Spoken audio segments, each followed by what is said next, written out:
Now, the next tip is whatever pensions you have, and especially if you have lots of them, you might have many pensions from past employments. You need to review them all.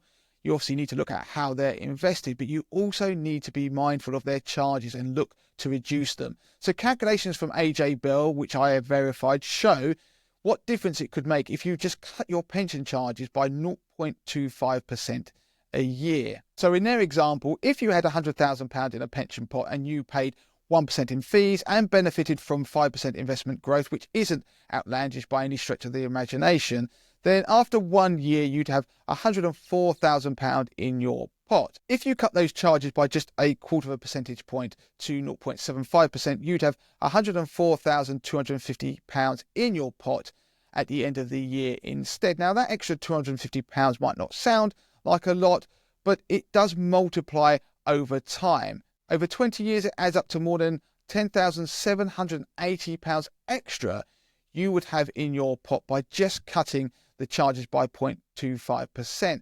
But if your pension charges are near 1.5% rather than the 1% they started off with in their example, which I'd argue many people's are if they are in particularly old pensions, then the size of that potential saving and the boost to your pot will be even greater.